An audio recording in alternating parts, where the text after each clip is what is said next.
Thank you, Mr. Speaker, and I will be splitting my time with the member for Vancouver East. Of course, I am very happy today to be able to have the opportunity to rise in support of the motion from my colleague, the member for Beloeil, Chambly. The motion, in my view, is very clearly worded, and its purpose is also clear and concise.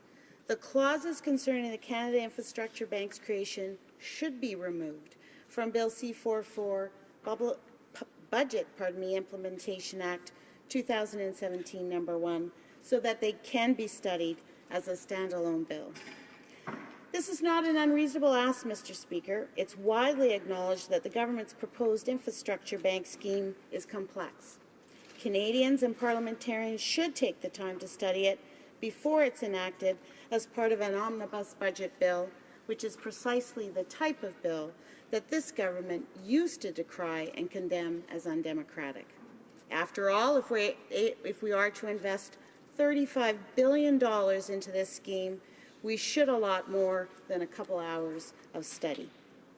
I'm sure my colleagues would agree that this sort of spending deserves more careful scrutiny, which is why it needs to be excised from Bill C-44 and studied as a standalone bill. Why is this government burying such an important and expensive initiative in a 300-page bill?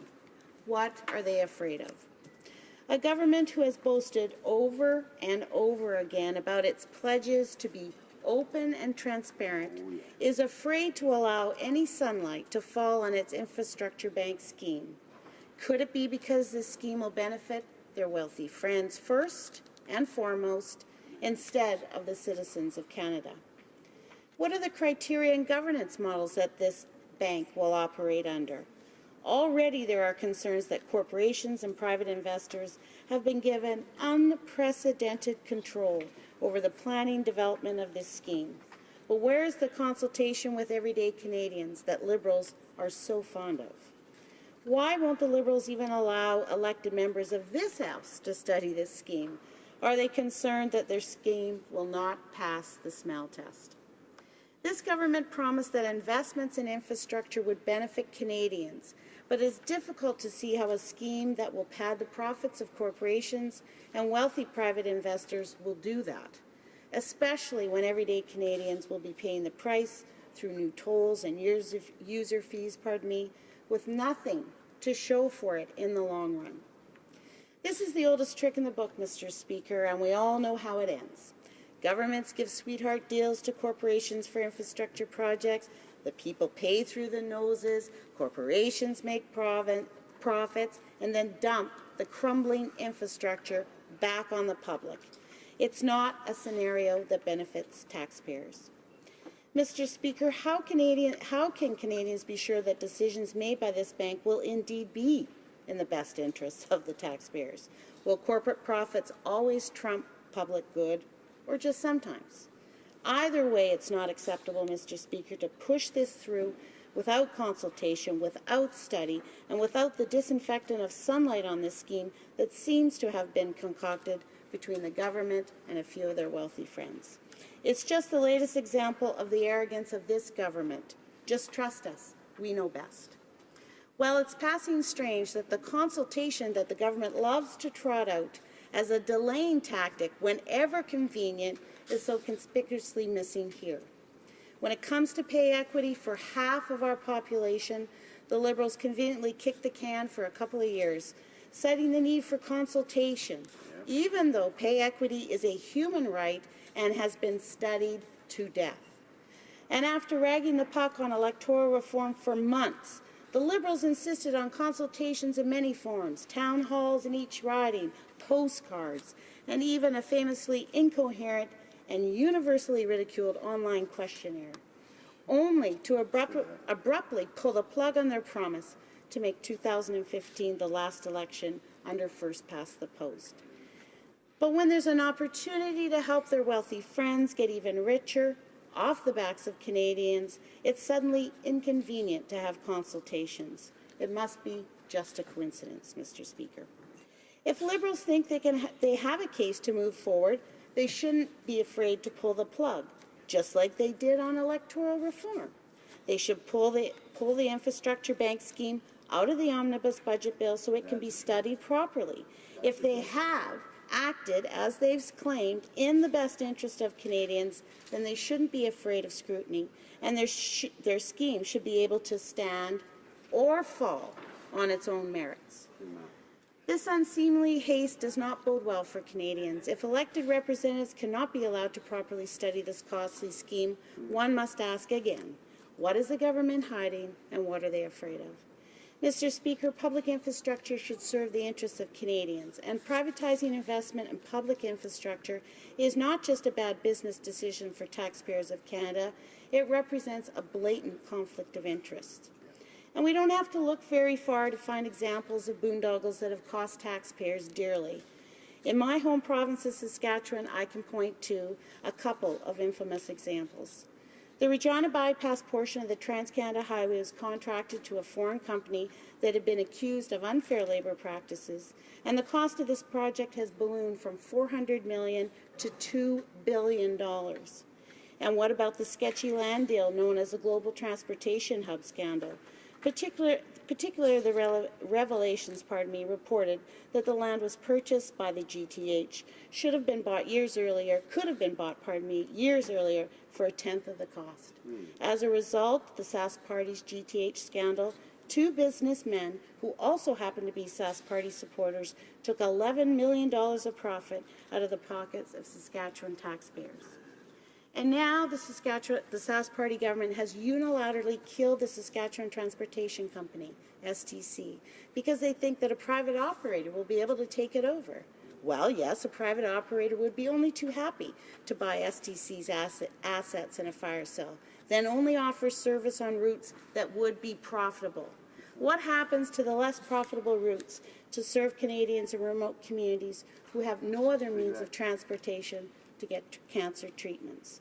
And selling off profitable Crown corporations like SaskTel will only lead to higher costs for consumers and an unnecessary loss of equity and revenue for the province and therefore the taxpayers.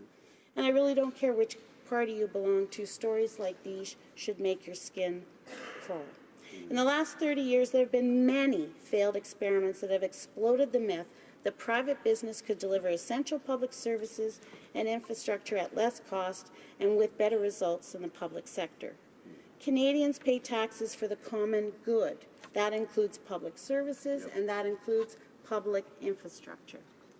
During the 2015 election campaign, the Liberals promised to establish the Canada Infrastructure Bank to, and I quote, provide low-cost financing for new infrastructure projects.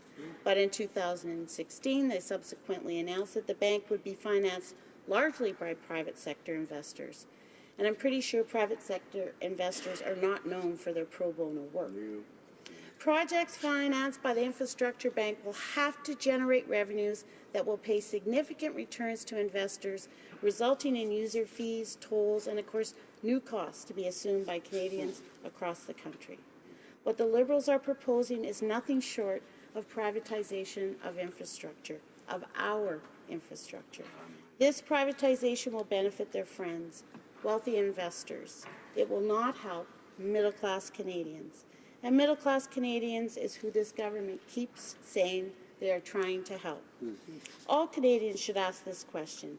If the bank's mandate is to finance projects with income-generating potential, what will happen with essential infrastructure projects in the regions deemed unprofitable, but which are at the public interest and are necessary for public safety?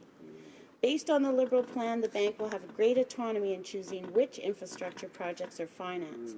Given these circumstances, who will guarantee that the decisions made by the bank's board and executive director are in the public interest? And moreover, who will have the power to prevent corruption and ensure accountability?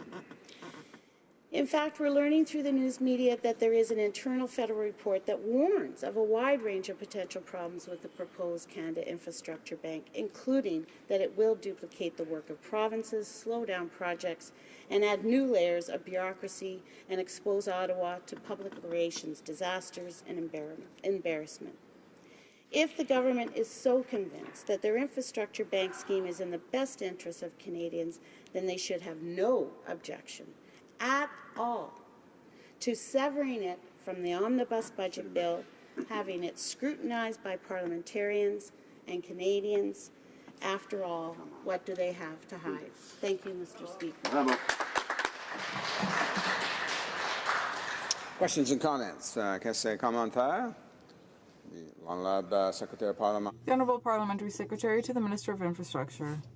Thank you, Mr. Speaker, and I'd like to thank the member for her speech and her presentation and criticism on the bank. This is what we are here for. Both of Her Majesty's loyal oppositions do an earnest job in holding us to account, and I want to thank them for their advocacy. It should come as no surprise that we're investing all over Canada, Mr. Speaker. In the area of Saskatoon alone, we have 13 projects, total eligible costs of about 60+ million, half of which are federal contributions. These are things for which the member will, I hope she will admit, are critical for the development of the Saskatoon area. And indeed, the mayors and city councillors are over the hills about these investments, which have been underfunded for so long. My question with respect to the infrastructure bank is the following. There seems to be this fear of the private sector. The suggestion pushed to its limit would be that we would have to build all of these projects, even in our classical funding model, all by ourselves. This is not the case. We work with partners, and they contribute to our understanding of the needs, and indeed we defer to the provinces and the municipalities for their expertise in which projects get selected or not.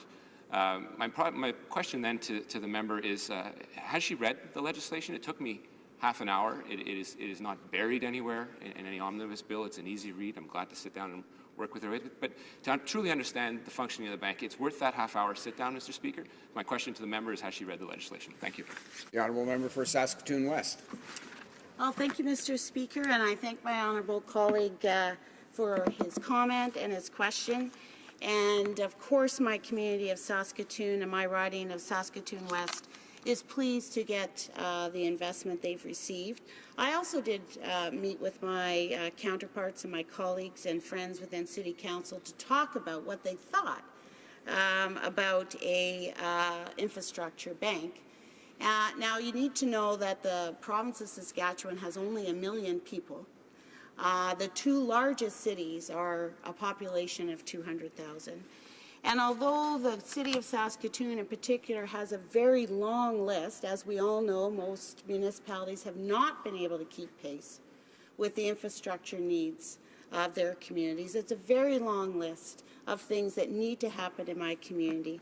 It was pretty clear from their list and from our conversations that none of them, the ones their wish list, would be able to be funded would not sort of fall within this infrastructure bank. So the $15 billion used to create the bank, I believe, has come out of my community. And I think what my final comment to the question is that what we're discussing today is to be able to have the conversation. I'm not afraid of private investment. I want to have the conversation. I want this huge investment of taxpayer dollars and all the stuff that has gone on prior to even the bill being passed to come to Parliament to see the light of day and to debate it. It's within an omnibus bill. It's not being pulled out because I believe that it won't.